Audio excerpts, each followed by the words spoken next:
If I told you the things I've seen on my ways, if I told you the things I've done in my days, you wouldn't believe me anyway. So it's best I just don't say. Lived 1,000 lives, I piloted 1,000 souls, I killed and fought and died just for a single role.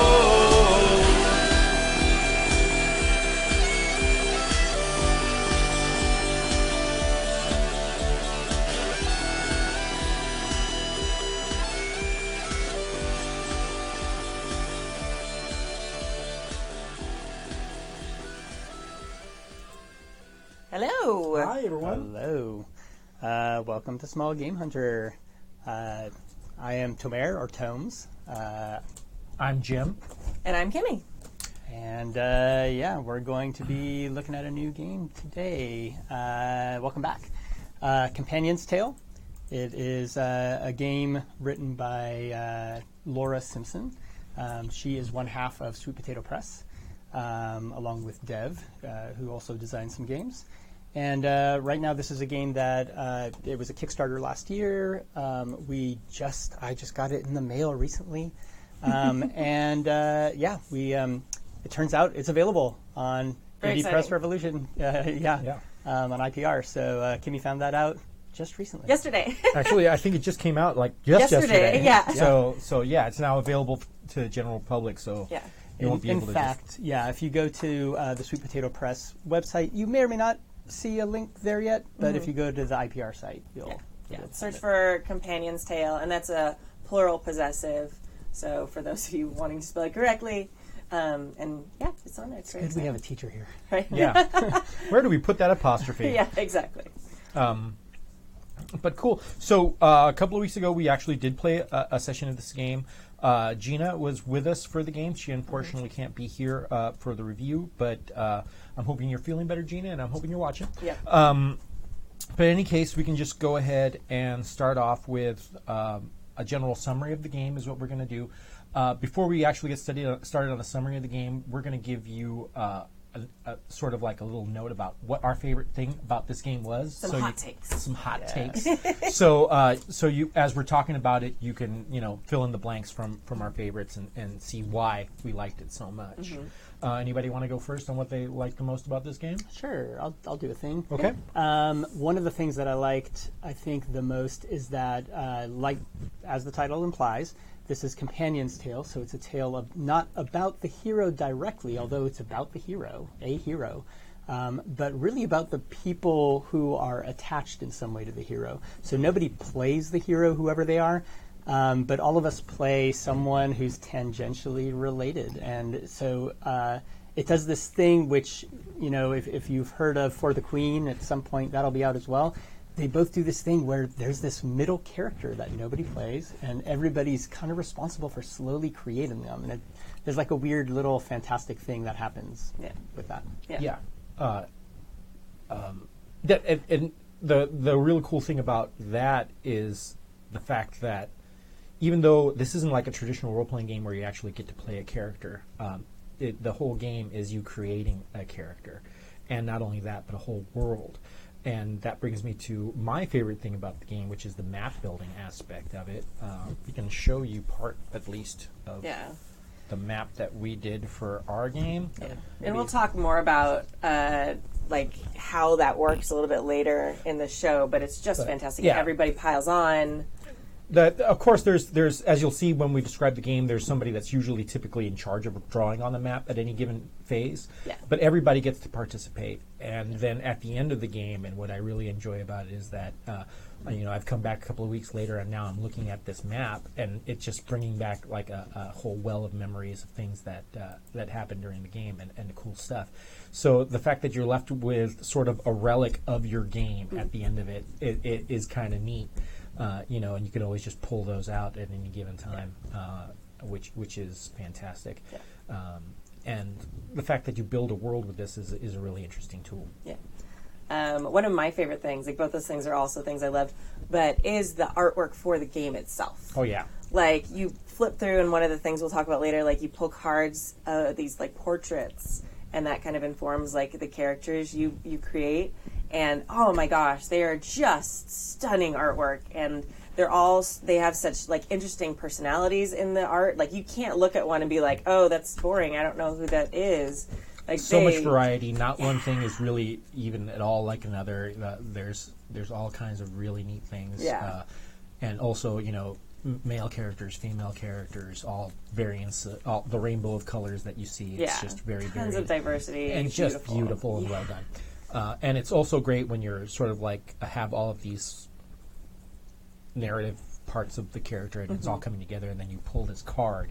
And there have been several times during our game where it was like, oh my god, that fits so perfect. When you just pull this card and it just sort of like coalesces into this whole being. It's really nice. Yeah, so it's just a beautiful game. You get to make beautiful art, and you get to make these beautiful characters. All beautiful. It's beautiful. Yeah. It's So that's our hot take. Yeah. But we can move on to the game summary now that we've done that, and get you sort of on board of what's going on with the game. So Let's start with that's Kimmy. all with Kimmy. All right. So this is not a traditional RPG, which is different for me. Like I'm like a RPG, like not D&D necessarily. I'm on the fringes a little bit with like PBTA, but I've never really played a story game like this other than playing 10 Candles once or twice. So this was like an interesting thing. Like I was really super cute. I sat down at the table, pulled out my dice. Everyone's like, "Oh no, honey!" Like, aw, my sweet summer child. But it was cute. Yeah, it was cute. So it was amazing, and like going through and like slowly creating together, and everyone putting their own building block in there was kind of like a revelation for me in a lot of ways. I'm very used to yes-anding. And I love, like, when we're playing regular tabletop RPGs and we toss stuff out and everybody grabs it and runs with it. But this was, like, a much more methodical, deep level of that same concept. It was, like, the ultimate yes-anding. It was amazing. So I don't know. Like you guys, as someone who's not done that before, this particular game, I think, is a great introduction to that. Because there are elements that are very familiar to tabletop RPG players, like you create these characters. So that was something like, oh, I know that. That's a thing I know. But then at the same time, you're like, okay, so you're adding a thing to the map. And that's something that was not as familiar to me. So I feel like this is a great like bridge between people who are used to PBTA, Dungeons & Dragons, tabletop RPGs like that, and like story games. Right. And, it's the unique thing about the game, too, is that even though there are companions to the hero that you're generating as part of creating the hero, and they're sort of like, let's say, they're the lens with which you view the hero in a lot of ways. But the cool thing about it is when you're putting together these companions, they can be friends. They don't necessarily need to be allies to the hero. They can actually be villains. So every single aspect of the character contribution when you start creating those adds totally to the direction of the narrative, depending on which way you want to go, and you make those decisions on the fly. It's kind of neat because, like in tabletop RPGs, you're used to being the hero. In this one, you are getting to create all the NPCs around the hero that you usually only interact with as the heroes. Yeah. So it's kind of a cool change. Absolutely. I mean, I think that a lot of the way that these story games really enrich play is by sort of tilting the angle in which you look at a regular either narrative or story world. In this way, in this game takes takes a slightly different objective point of telling it from not only the companions, but the world that he lives in. We build a culture. And like in 10 Candles, it's still a little bit more like a traditional RPG because you really do play a character throughout. Yeah. This is actually a lot more different, and there's a lot more into the world building than in the story character development. But the story and speaking of 10 Candles, one of the things that we mentioned about is the ritual. Yes. And how important that is to the feel of the game. And this game is very similar in that you're following sort of a ritual in the way that you do the acts. events and the way that you do the phases of the story. And one of the most interesting things that I found during that is mandatory during the phases of this is that they tell you talk in first person, talk in third person. Also, go ahead and recount the previous set of events at the beginning of every single act. And that's part of somebody's role, is to recount those acts. And the cool thing about it is that they're recounting them from their memory or their notes. And the cool thing about this game is that it's so mythological in that everything is sort of like hearsay. Everything is a story that they've heard from somebody else or some kind of event that happened a long time ago. So you're really not only building a world, but you're building this rich mythology that changes and evolves as the thing goes around the table. Yeah. Just like jumping in on that real quick.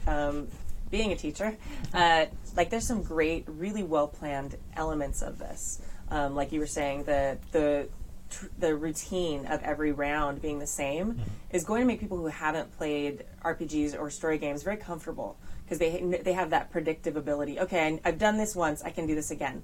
So that's another reason I think this is kind of a great gateway game for people. Another really subtle element that I liked about the game was that that in a lot of ways they go, just take your turn whenever. Just contribute whenever. You don't have to go in any specific order. And I think that a lot of times with these kind of games, when it's like it's your turn, make something up, a lot of people feel like they're on the spot.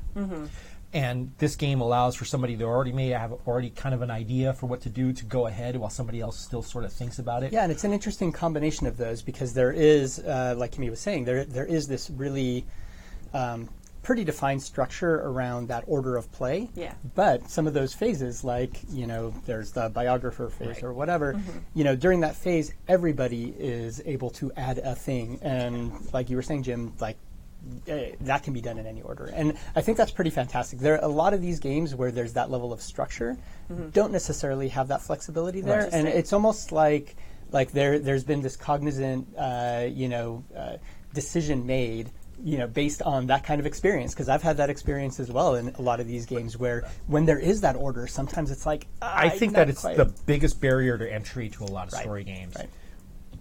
Excuse me, is that pressure that players feel. And the fact that each and every phase has like a helpful tip. Yeah. Like I said, speak in the first person when you're doing this. Yes. And all those subtle little hints that they give you throughout the progress of the game, and the fact that the game sort of goes out of its way to be less stressful for a lot of people really, really helps out. This is a great entry-level game for this type of thing, because it's fun in so many ways and doesn't put too much pressure on you. Yeah, and it starts out more structured, and as you build that confidence, it becomes a little less structured, but it warms you up. Oh, speaking of the structure, the game is divided into 3 acts. And within those acts, there are phases, and then there are a couple of phases that are outside of that bracket the beginning and the end of each act. During the phases, what we do is we draw items on the map. That's the initial thing. We select companions and the relationships to the hero. We generate story elements that are true and add elements to the culture of the world that we're building. And those are the things that we're going to do throughout every single act. And then at the end of each act, we take turn creating story elements for the companions that are not their own. So let's say that you just did your companion thing and you did this is happening here. Then somebody else comes in and goes, well, elsewhere in our game world, this is what's happening. So the game actually does have a structure where there's always somebody moving the main plot forward, and while there's always somebody creating something new for the map. So there are 2 basic elements of logging what has happened and creating it, and also in moving the actual narrative or story forward. So there's sort of like the physical element of the map and the things that we create and make are true, and then there's actually the plot of the story that moves on. And I think it's really important to mention, and you've said this a couple times, but I want to highlight this, that companion part where you are now playing a companion for a short bit and you're just telling your story, why, how you met the hero or whatever it is that you're going to make up. That first person thing is so vital, and it happens whenever I've played this. I've only run it twice, once with you guys and once just prior, but it always happens that someone will forget that. I mean, I've forgotten it at a certain point where you start saying, well, the companion was here when, and you start using that third person. Yeah. And every time, as the facilitator, and this is my little pro tip to you, definitely stop. I mean, the person is in their thing, and that's cool. They're starting to get all creative. You don't want to like trash that, but stop and just go, oh, hold on. Go into first person. Yeah. And that is one of the rules, and it's very good that it's a rule. And you'll find that it's very rewarding Yes. because it really does set you into that pace of just telling you, well, this happened to me, which is actually what you're saying. I am now the companion, and I'm telling you what happened to me and how I met this guy and what's going on. He's a douchebag or he's great or whatever you want to come up with. And when you're in that first person and you're relating this to the rest of the table, and you have this beautiful picture of what your character looks like in front of you, and we have all this background of what the character is, you really get into listening to what the companion's tale actually is. And very, very importantly, none of our stories need to match up, and we'll see this as we talk about the game. But there's a level of player agency here, which is really cool. Like, I'm telling you how me and the hero met and what we got up to or whatever. But on your turn, you don't need to use that as fact. You can contest that. And because it's coming out in first person, it definitely lends itself to that, okay, well, that's your opinion. Right. But whether or not everyone agrees with that might be a goes into different the fact that you're building a mythology, and mythologies are built out of facts and story. fiction. Misunderstanding. And misunderstandings and telephone and all those things. And those things literally happen during this game where, when the first thing that was laid down is I laid down the Temple Ziggurat of Ur.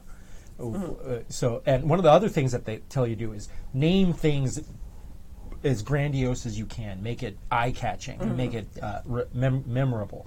So that's one of the hints that they give you on there. So, and when you look at our map, there are all kinds of like things written on there. But when I put that ziggurat down, I had sort of an idea of the sort of things that I wanted to see happen with that. But those things just went in 4 different directions so quick that were even better than anything that I had. Should we talk about those guiding principles? Yeah. Let's talk about those. So the game has these 3 guiding principles, and they're a little bit less kind of strict rules. I mean, there's good rules around the structure of the game and those rituals and what order of play.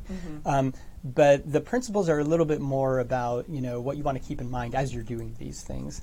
And maybe you can mention one of the first ones. No, you should do that. Okay. So, and it's actually a repeat of what Jim was just mentioning, which is the name places, right? And it specifically says name places, not people, which is really interesting. And I've got thoughts on this, but the game is doing it for a reason. So we played kind of as rules is written. Right. So we followed these principles. I can see how you don't necessarily have to. But the idea is that, again, you name these evocative places. You don't just say, this is the temple. I mean, that works, but the ziggurat of Ur or whatever, that's got a very different flavor. And it just conjures so much more, kind of just better visualizations and the way we get to connect with that stuff. But not only that, when I named it, I created Ur, which became a thing. Yeah, you're basically like creating the Play-Doh that everyone else gets to start shaping other stuff with. That's exactly right. Yes.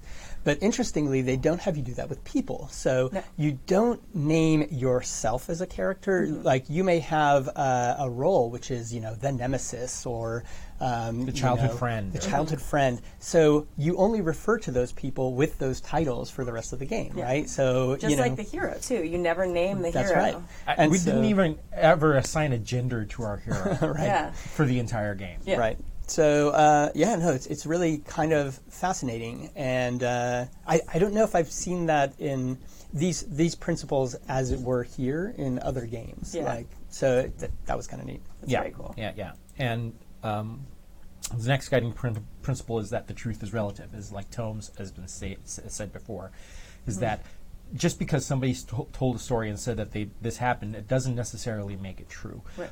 So you can actually contest those things. Events are interpreted through the lens of the teller. Each one of you is a person with biases, point of references, and prejudices, making all unrelatable to you an unreliable narrator. The fact that everything is unreliable and the fact that everything is up for reinterpretation throughout the entire thing. And a lot of times there were clever twists where people there was something that was that, everybody thought it was one thing, and then somebody came up with an element. But it also blew, and it completely changed the entire the entire course of the story break came to that narrative element, which is really, really cool. Yeah. And then, like, the last principle, which is the hardest one, I think, for me, honestly, was, like, you disagree by making up your own facts. Like, you don't have to come to a consensus. Like, you are coming up with a story, but like we were saying, it's, like, made of myths and legends and half-truths and playing telephone and rumor. Yeah. So, like, there were points in the game where we were all adding amazing things that were contradicting each other, and that was okay because it was based on rumor and legend. So it's like, that's super accurate to the real world in a very poignant way, but it allows for a lot of creative freedom, and it's just awesome. But I can see that being a stumbling point for some players that are very proud of whatever elements that they've put in there and have another player completely contradict that. Yeah. I can see some people being a little bit at odds about that. But the feel and the style of the game, and then once you start adding all of these elements, you find yourself more preoccupied with other things that other people have added and how you can mix them around and getting so incredibly addicted to what you have put on there. Yeah. I literally fell in love with elements that other people put in there, and that made me so happy that it made me want to go in completely different directions just because I got drawn to that. Mm-hmm. But this is definitely a very cooperative game, and if you're not into playing well with others, it may not be your thing.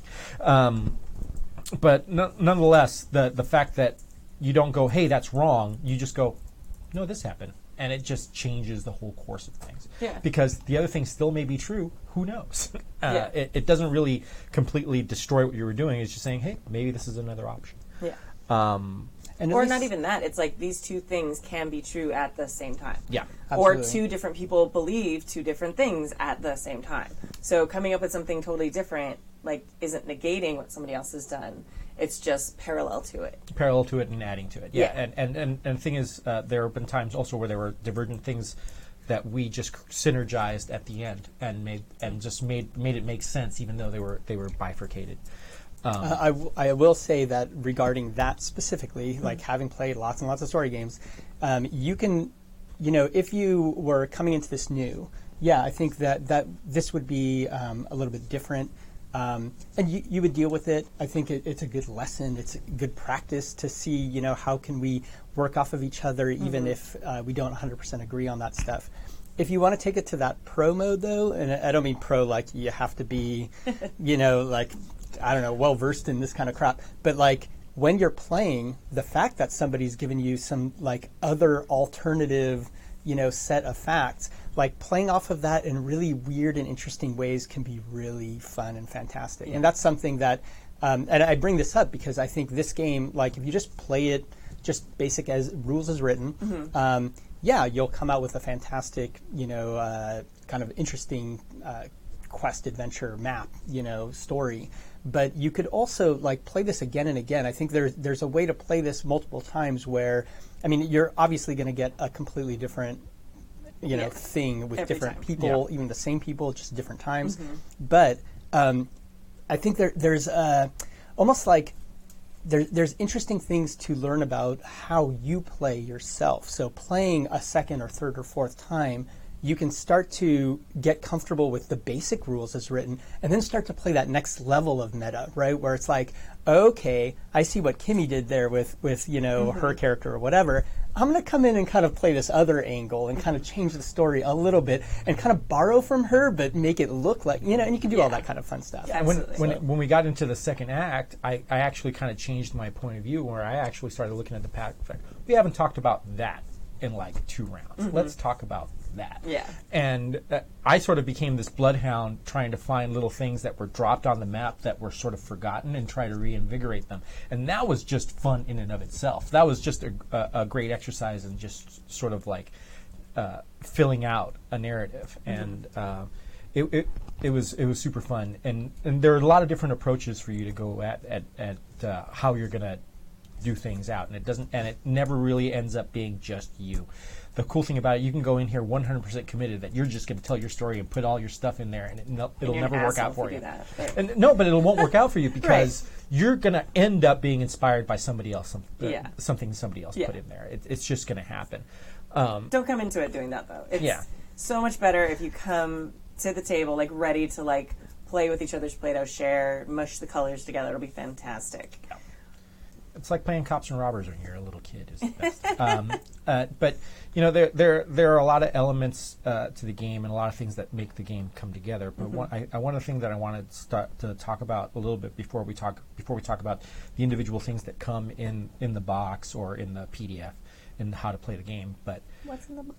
What's in the box? But before we talk about that, I want to talk about table consensus and the way that these things really get started.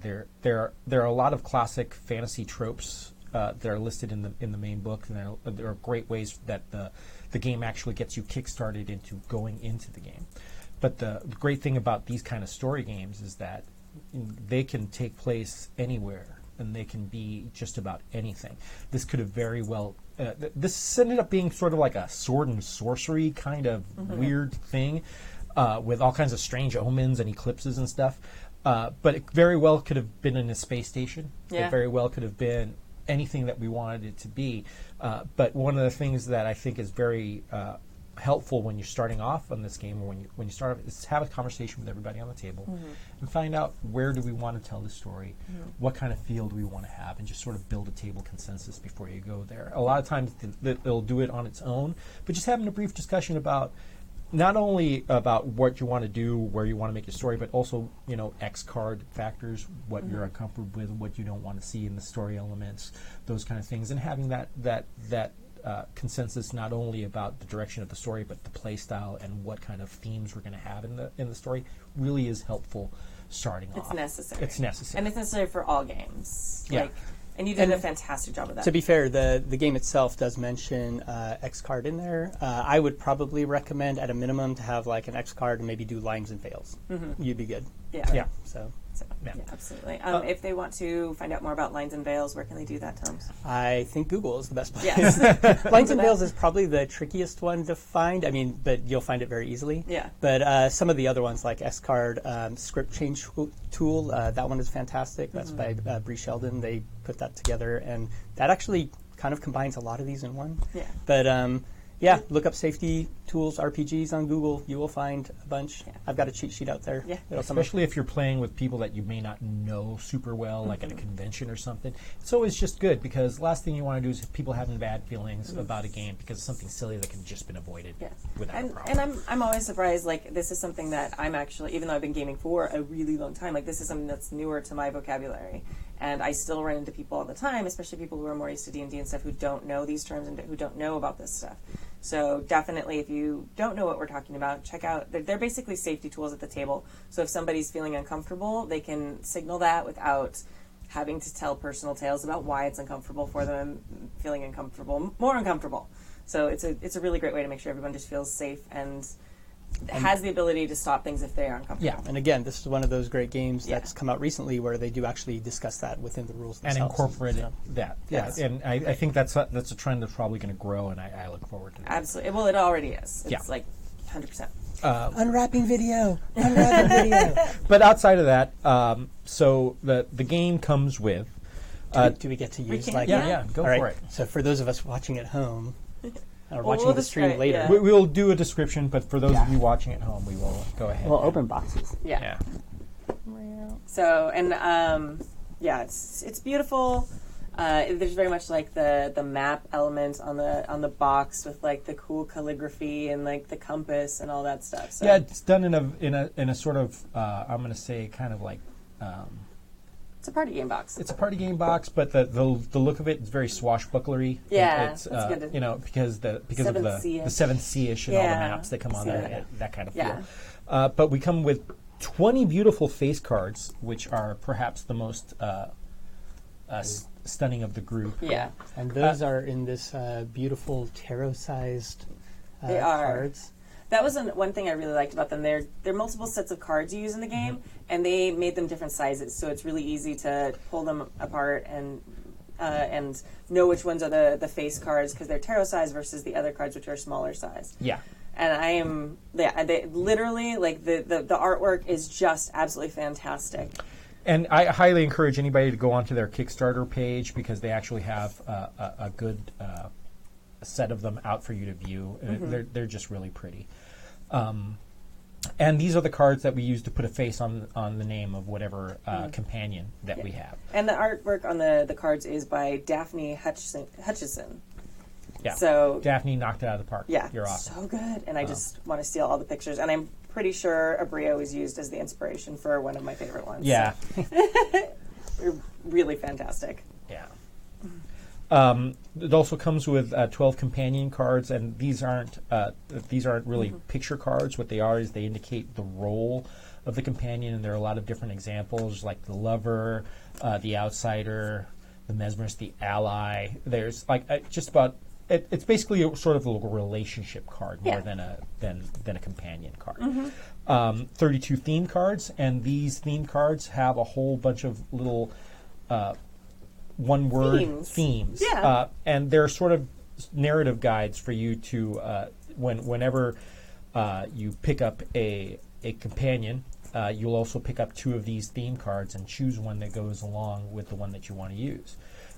So at this point, you're sort of like putting 2 elements together. You're putting an element of this is the relationship, but this is the way that the relationship feels and what color the relationship is. And then it's you to basically paint in that color. Exactly. At that point. Yeah. And the nice thing is that even though they give you these one-word kind of like story prompts, right? Like transition, love, oath is what we're seeing here.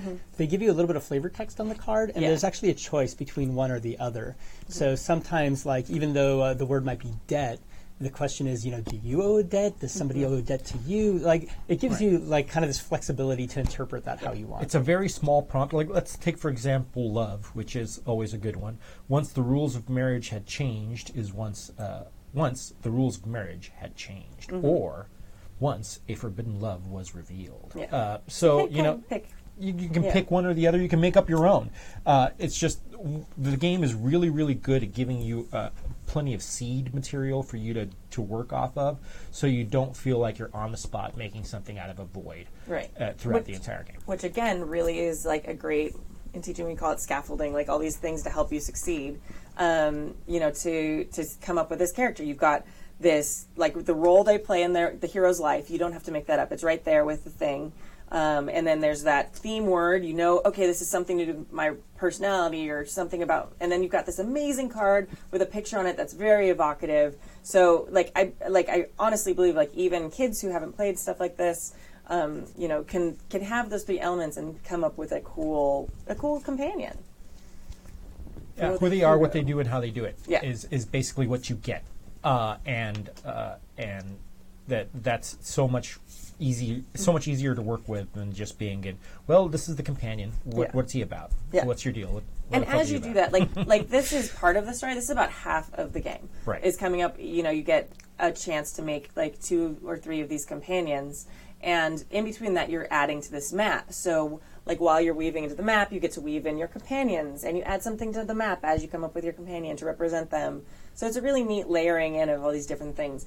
There's not really any point where you're like talking in character. Like you speak like I statements as your character, but you're not going to like role play a scene with anyone else at the table. So it's almost like diary entries. Exactly. Or something you're like, I knew the hero when we were children, and so it's basic statements like that. So it's again like a very low pressure situation, and it's a great way of introducing people to creating characters and role playing, but without that pressure of, okay, you're an improv artist now, go.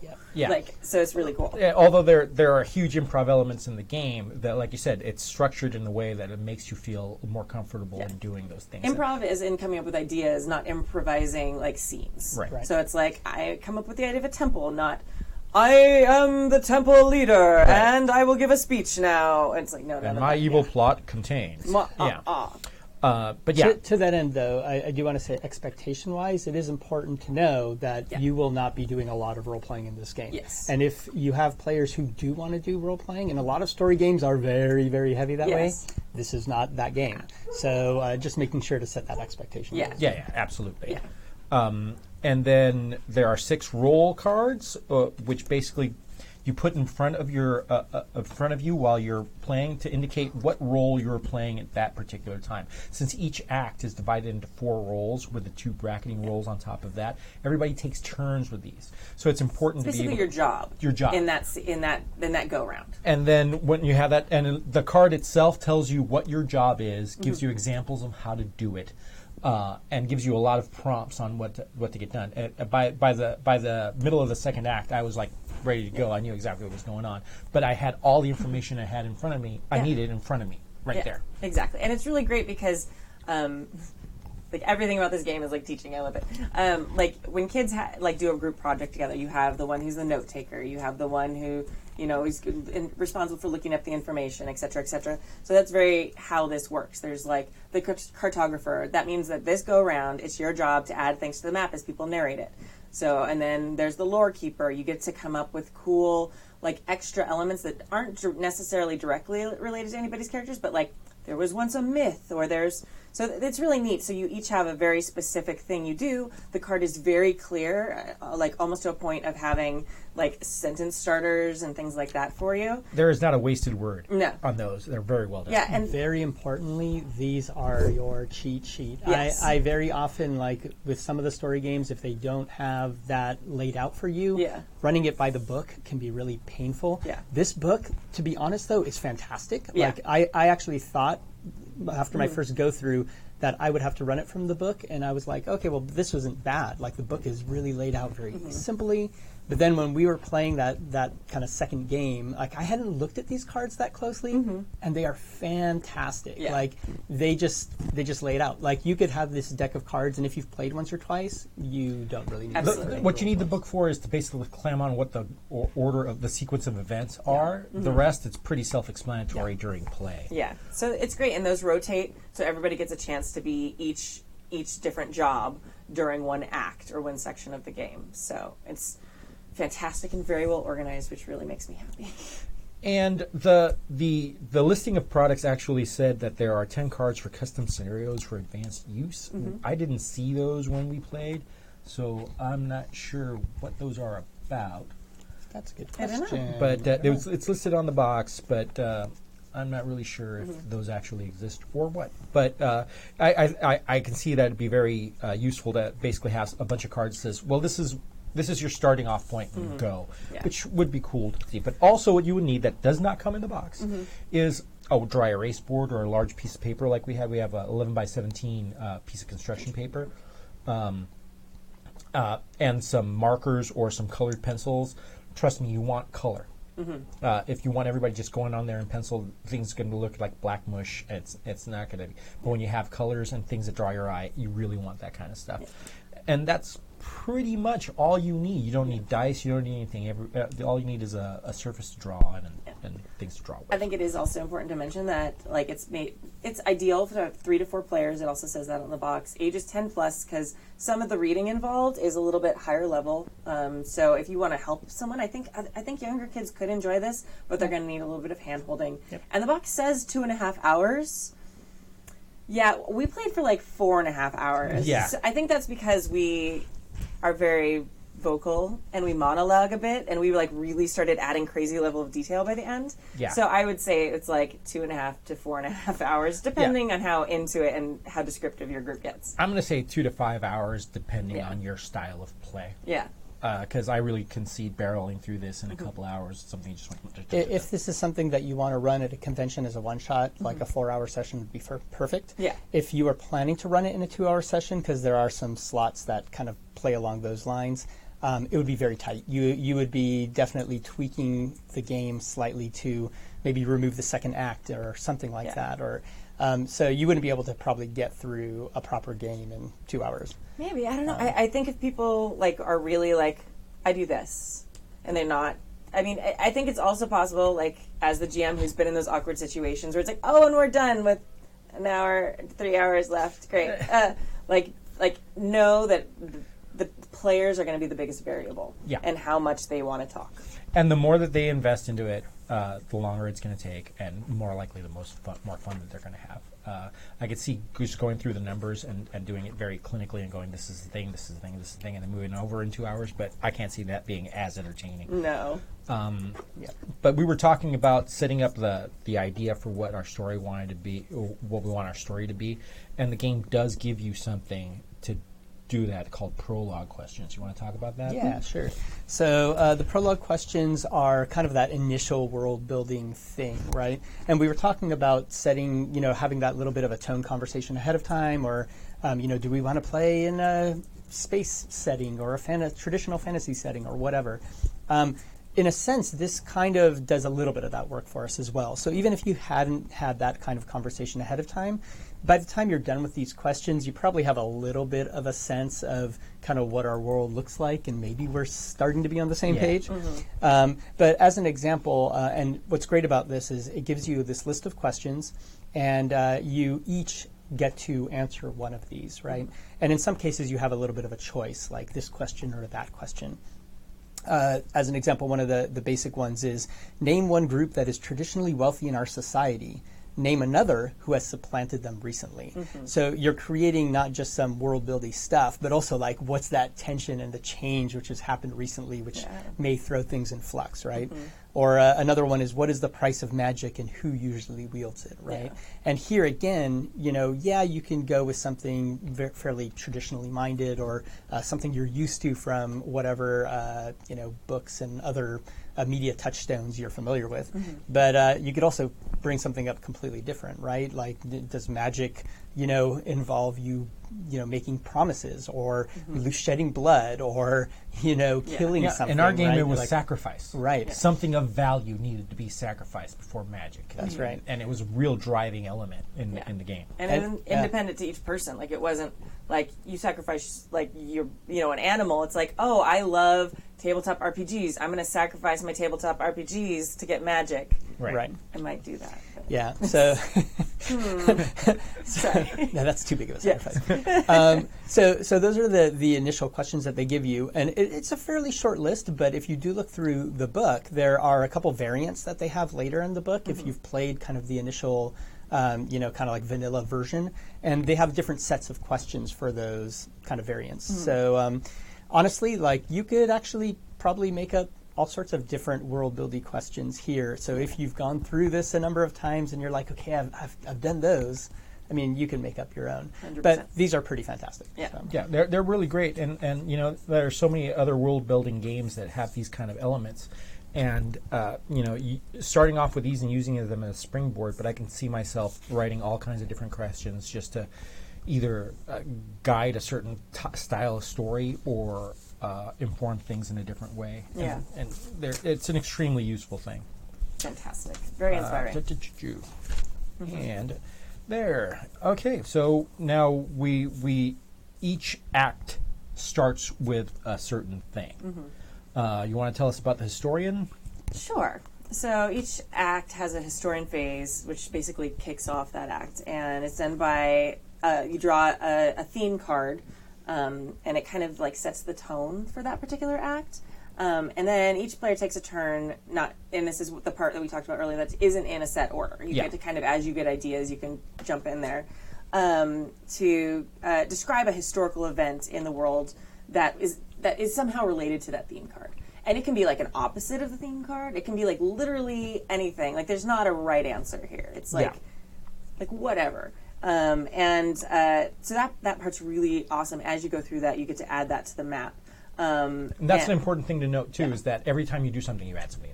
Yeah, absolutely. Every single thing you add to the map. Even like there's things where it's like I added people, like kids playing a creepy game. It was part of our culture of our little town. So you everything, you draw that on the map. There's like a little weird circle from the creepy game I came up with.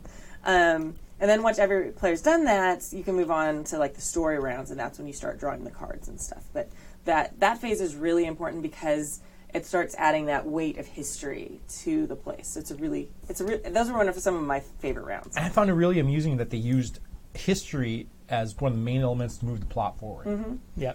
You use what happened in the past to basically tell what's happening in the story in the current story, which was a really kind of odd, different way of doing that, which I really liked.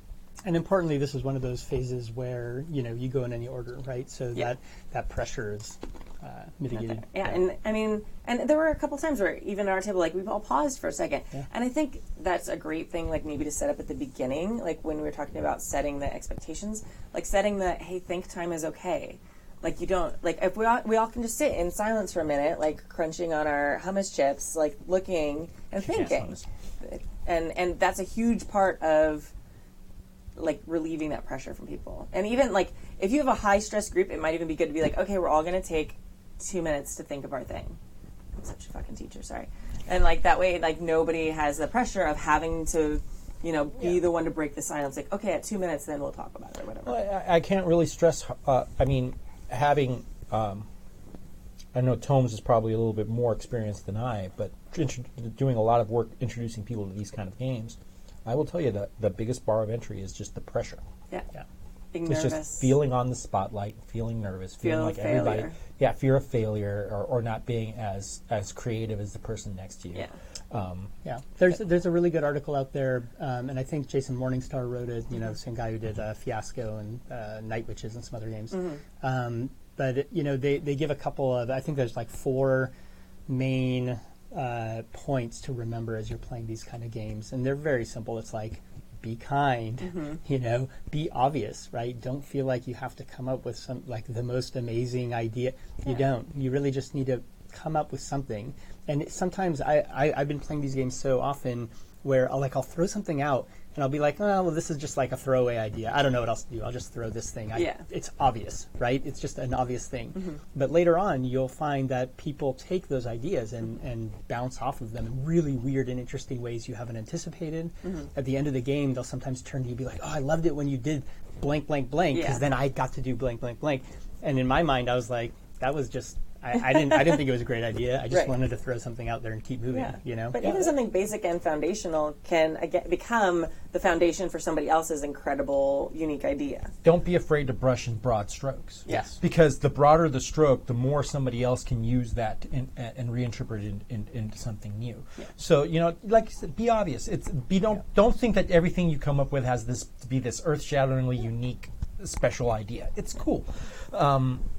But that's basically the historian sort of sets the story and sets the overall idea of what's going on. Take off your headphones and put them behind you.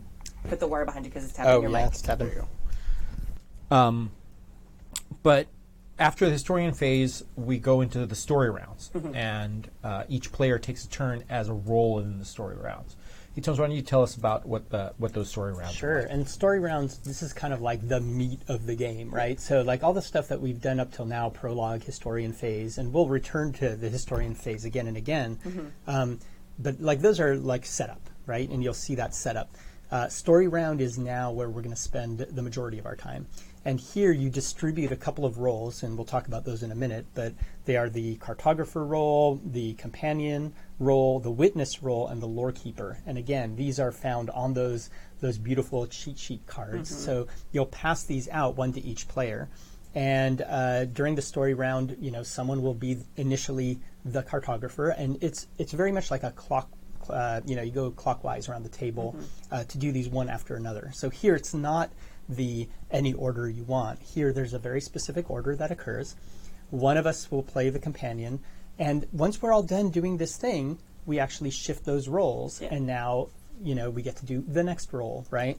And we're going to take turns 4 times in sequence, and once all of us has fulfilled each of these roles once, then that ends the story rounds. So these story rounds will be, 4 of them, one after another. And we'll jump into the details of that in just a second. But one thing that kind of important to know here is that with the story rounds, what was I going to say about it? Well, why don't we just go into the details of them? I'm sure it'll come up. Okay. Right. So, like Tomes mentioned, the way you start off is with the cartographer. Yes. The cartographer is basically the person that draws on the map. And you take elements from all the players' story ideas and you represent them onto the map. So basically what you're doing is you're sort of building the diary of what's going on the map. During your phase, the cartographer begins a round by pointing out any previous activities of the previous turn. So, if it's the beginning of the act, you go into the historian phase and just sort of like recount what happened in the historian phase. If there were significant things that happened during the previous round of that act, you'll go over that too.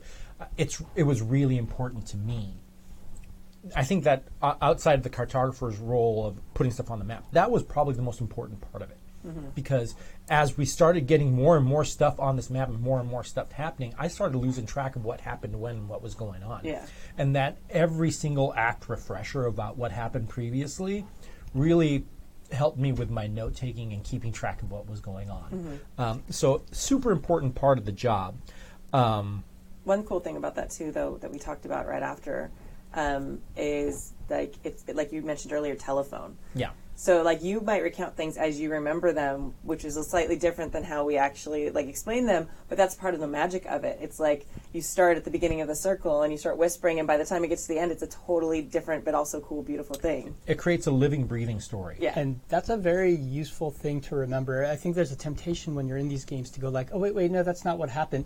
But the role of the cartographer is to tell you what just happened from their perspective. Yeah. So just kind of try to trust that, let them do their thing. Even if it doesn't sound like what you remember, don't worry about it. Just take a step I think back. that the next time I play this, I'm going to purposefully tweak things. And Yeah. that just because I think it would be neat to do. Next level fuckery. Yeah. It's It's the establishing shot for the next round, so it's cool. It's cool, and you can mess with it. But I like the wording that they use for the cartographer when it comes to their initial addition to the map. You adjust your map.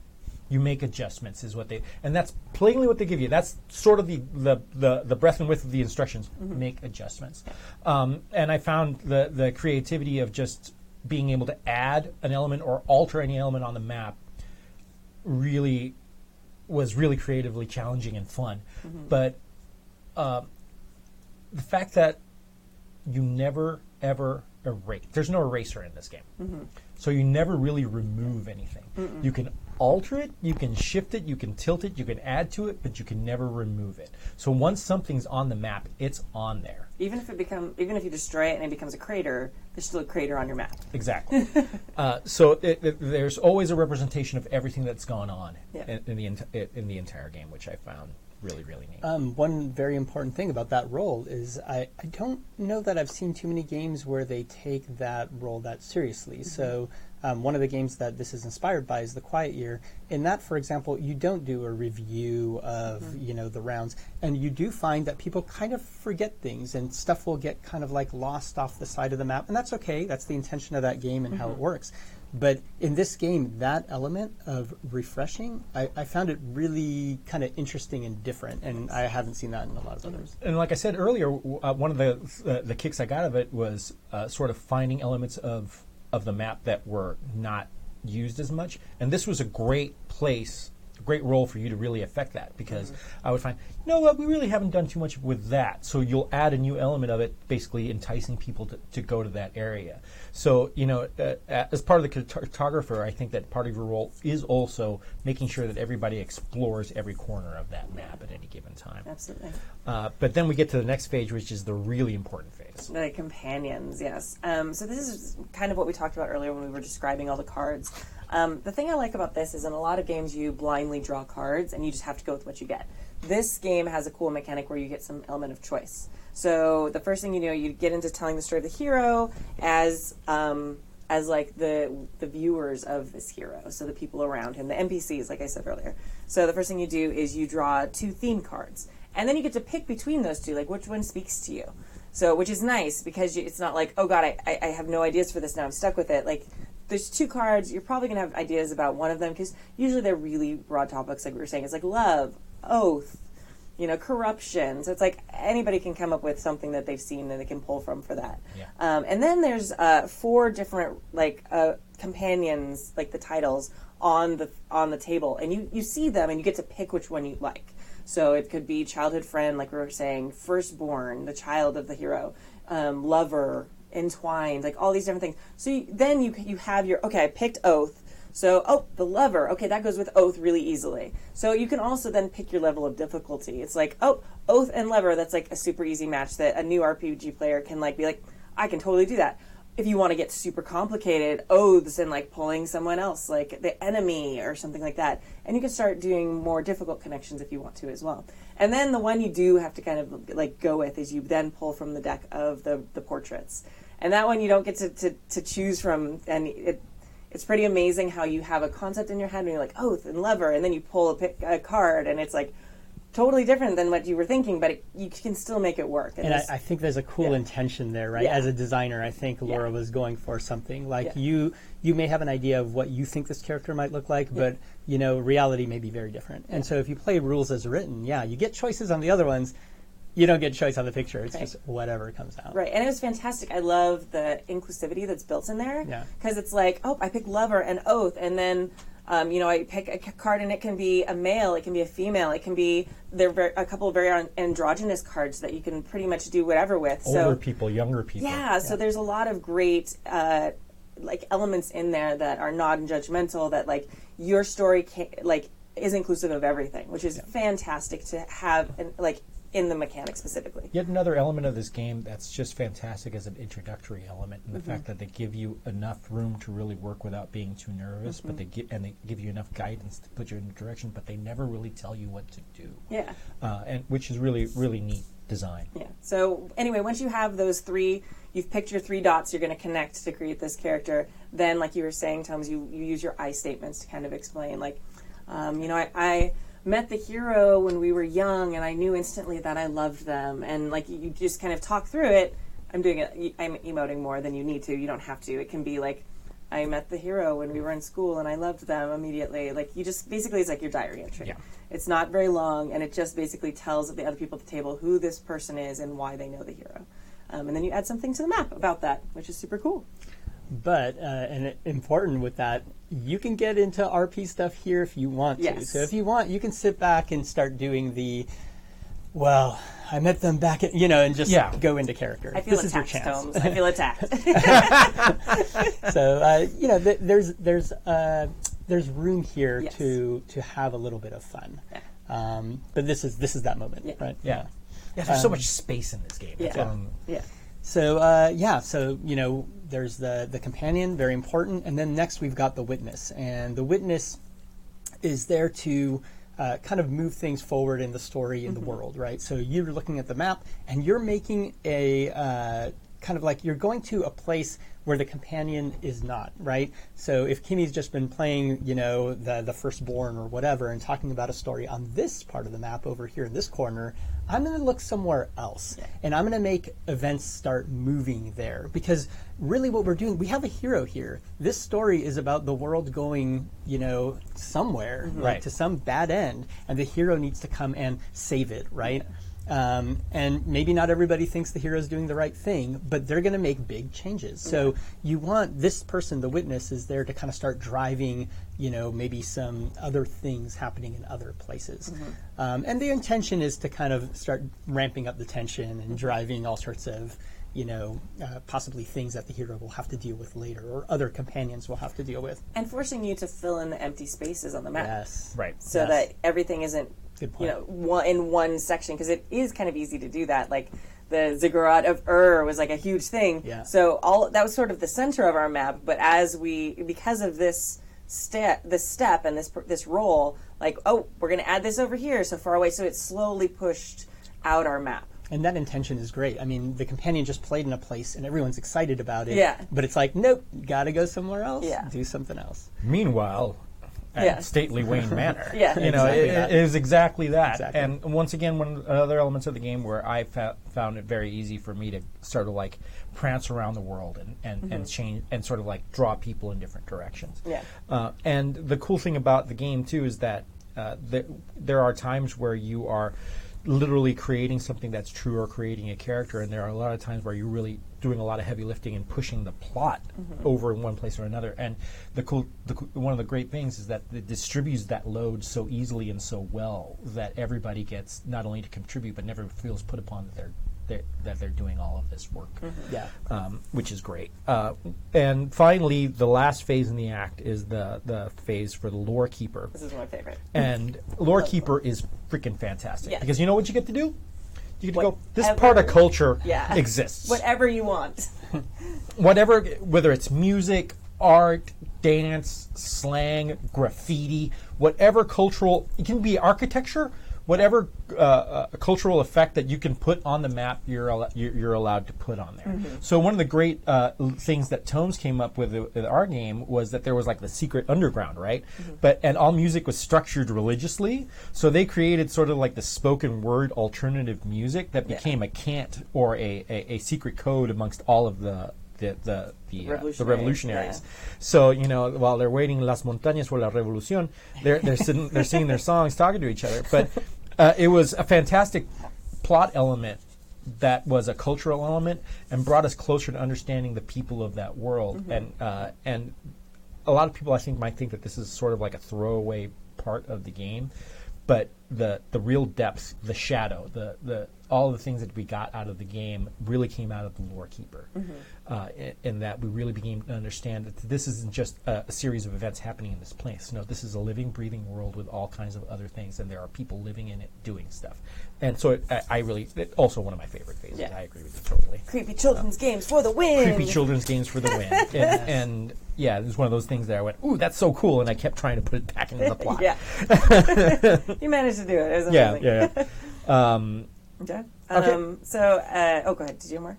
No, I think that's pretty much it. I mean, it's a very straightforward phase, but don't only think about things like cultural elements like that, but also think myths and legends. Yeah. There could be a competing religious religion that has different stories, or there was a lost civilization that was discovered, and there are things that they found out about them. You got a big brush to paint with on that. Super cool.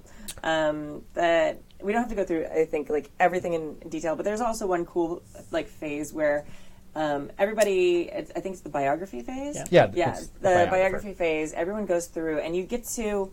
Everyone has their companions out in front of them. You kind of see them, and that's when the pictures are really helpful. You're like, oh, I remember.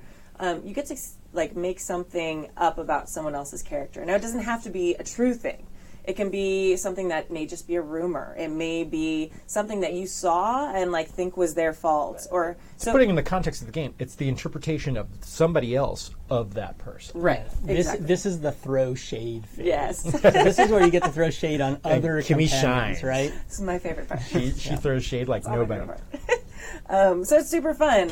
So you specifically don't pick your companions. And you can say good things about them. You can say shady things about them.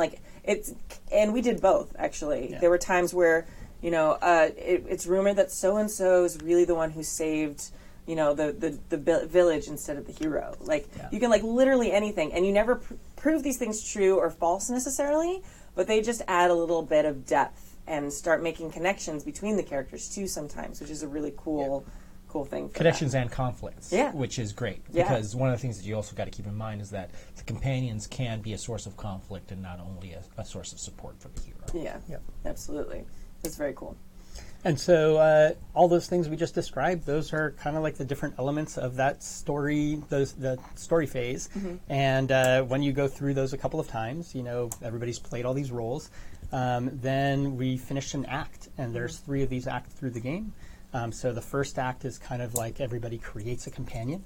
The second act, everybody gets to create a second companion. Yeah. So you will you don't play the same person a second time. You actually play a new, companion. And then, and we've done that a second time.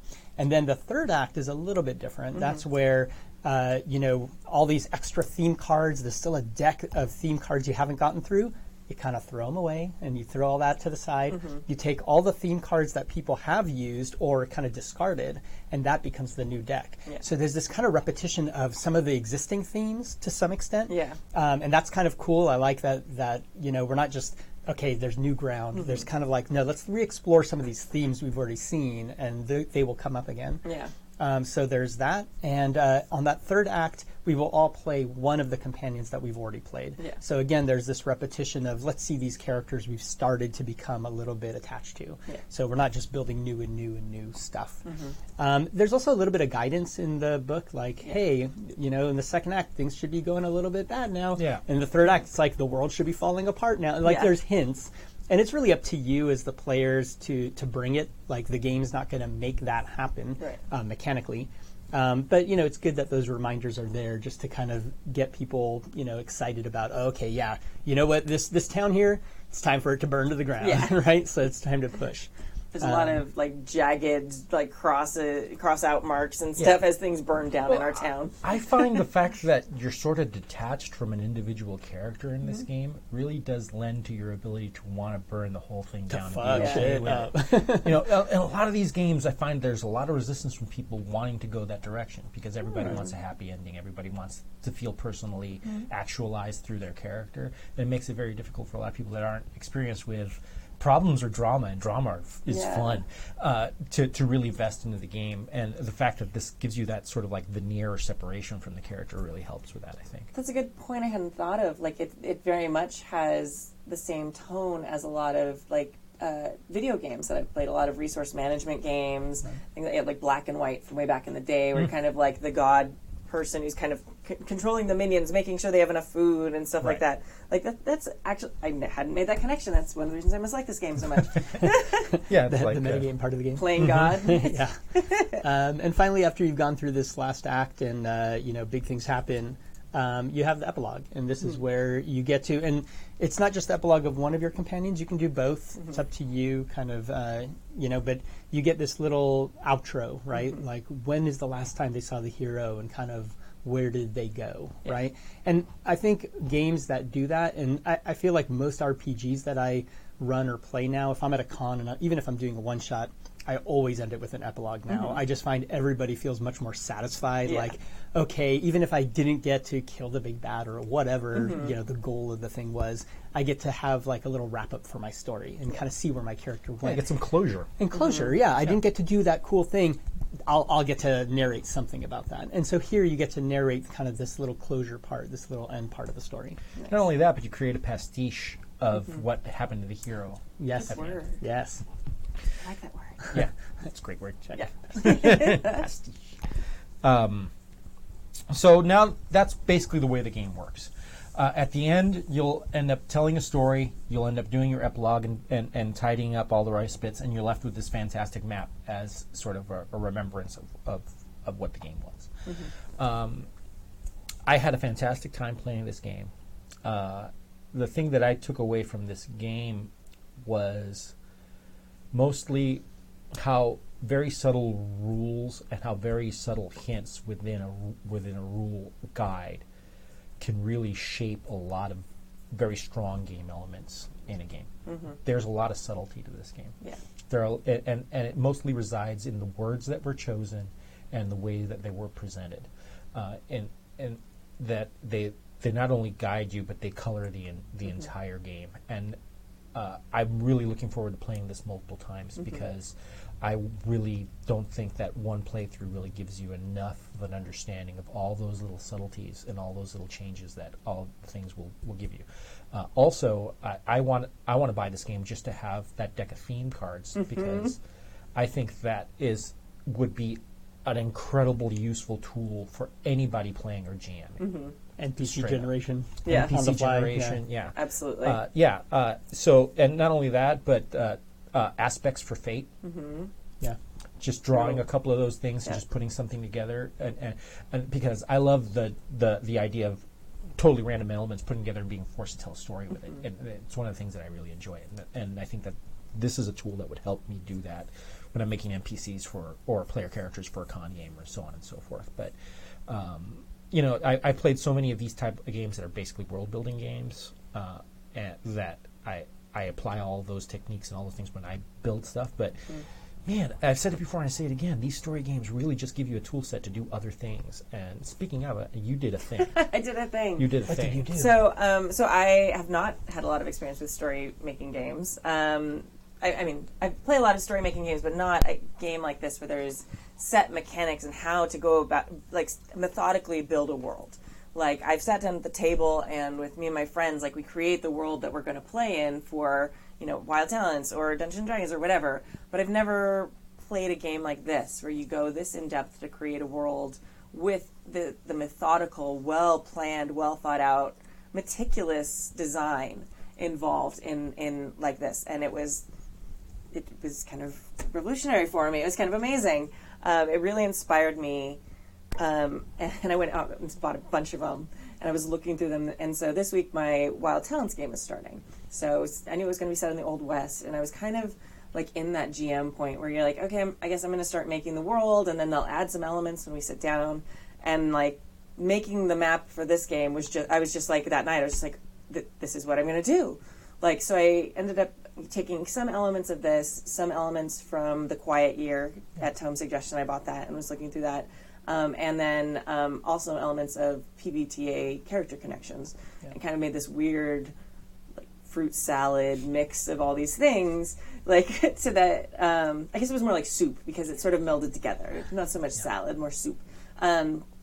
It's nacho dip. Nacho dip, yes, nacho dip. To create like our characters and create the world that we're going to be playing our Western Wild Talents game in. And I was really nervous because I didn't know if it would work well. And Jim was the only one. He's playing in that game. Yeah. He was the only one who had done games like this before. So it was fascinating. I don't know, like, how do you think it worked? Well, I think you did a really brilliant job of merging disparate elements into one sort of mechanic. The fact that it was a Western, I think, really lent itself to it because when you're dealing with a Western, you're either using broad, expansive spaces that have no real features on them. There's just the West. Yeah. But most of the time, you have either a town or a location that is as much of a character in that story as anybody else. I mean, even if you just extrapolate that down to like the space Western, like Serenity, the ship itself was as much of a character as everything else. But the fact that we got to draw a map, everybody got turns, like in this game, drawing elements of the map, totally creating this town. Just lifted. I mean, seriously, just from blank sheet of paper to this is the town. And not only that, but we started telling stories about what was going on in this town. And during the storytelling, we come up with the name of this town. We came up with all the major NPCs in this place. Before I even start playing this game, I feel like I've lived in this world. Yeah, and that's what it did, and it worked so beautifully for that. So this game was super inspiring for that, and you could definitely use this game, or elements of this game, like I did, to make a map. Like now, like I as a GM don't have to make a map. There's a map that my players are already invested in because they helped create it. Yeah. And they know the town as well as I do because they made more of it than I did. So I don't know. It was just this game was fantastic, and we were doing research on where to get it this week because it just finished Kickstarter and all these things. And so literally, like we found that it was coming out like this week on Indie Press Revolution. Like every day I'm there, like refreshing, checking it. So it popped up yesterday. Finally, she's on Slack in all caps. Yeah, multiple explanation points. So I bought it, and mine's on the way to me, and I'm very excited to play this game. I think that's just such a great thing to take away from. From our conversation here, but from these kind of games, right? Is that like why would you play these games? You may play this game and come away with it going like, okay, I liked some elements, maybe I wasn't so into this. Like I like to play characters, I didn't really get to role play, or whatever it is. But the important thing about a lot of these smaller games, and a really big aspect of the culture of these small games, because I've kind of been in some of that space for a couple of years now, is that there's a lot of just the sharing of this kind of thing. It's expected that you will play these games and be like, that's a cool mechanic. I'm going to steal that and add it to my game. Yeah. Like, everybody's a hacker as far as these kind of games are concerned. So, in our conversation after the game, you were like, oh, well, I'm thinking about doing this and this, but do you think that's okay? And it's like, yeah, that's okay. That's what this thing is for, right? Yeah.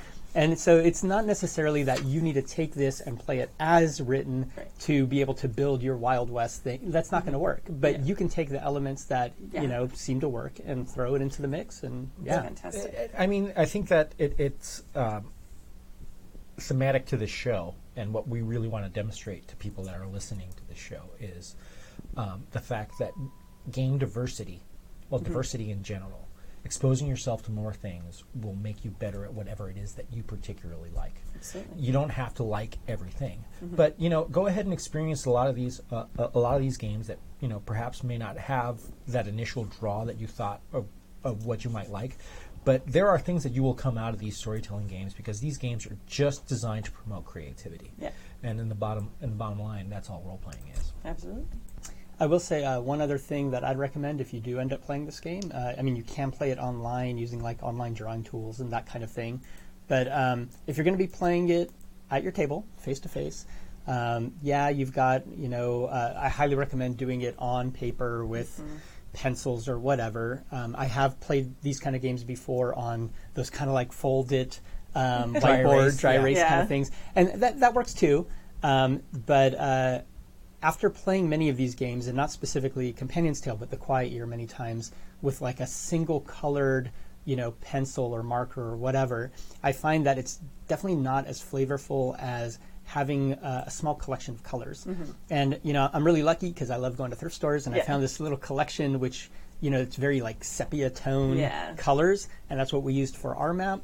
And it kind of lends a little flavor to it. But, just choose a couple of colors that, work for you. And I think that kind of adds enough. Another very important thing, too, metaphoric of the whole thing. And don't spend too much time drawing. Like the Companion's Tale doesn't tell you too much about how much time to spend drawing and adding things to the map. But The Quiet Year, which this was inspired by, does. In that game, they're like, don't make a drawing bigger than a quarter. Don't make a drawing that takes longer than 30 seconds or whatever. They give you some guidelines. And that way, you don't spend too much time. You don't take too much space. You leave blank spaces for others. And I think if you follow some of those kind of precepts, you'll do beautifully with this game. So It's like the circle rule in my classroom. Share the time, share the space. there you go. Yeah. All right. Well, I think that's a thorough enough discussion of this game. I was thrilled to play it, and I hope that you guys go out and pick it up and enjoy it as well. Again, you can get it at Indie Press Revolution, so go check there. When I went to the website, it wasn't like just listed there. There's a little search bar. You just type Companion's Tale. Again, it's a possessive, plural possessive. So if you put companion, S apostrophe. S apostrophe, and then tale. And it's tale as in like story, T-A-L-E, not T-A-I-L. And I will say, look for more stuff from Sweet Potato Press. Yeah. I got to play another game of theirs called Love Commander, which was unreal and fantastic. And they've got other stuff coming out. Cool. So. Awesome. Yeah. So keep your eyes out for that kind of stuff, and we'll keep our eyes out for stuff to inform you about, because whenever you make stories, you make memories. Yes. So please join us next month. We'll come up with another great game. If you have any questions, I am +10toAwesome, at +10toAwesome on Twitter. You can also join us on our forums, whatever way you want to get a hold of us. If you have suggestions for games or any comments, please let us know. And you can find me at tgrants on Twitter and, whatever. Yeah. And I'm Kimmy, and we'll see you guys next time. Bye. Bye.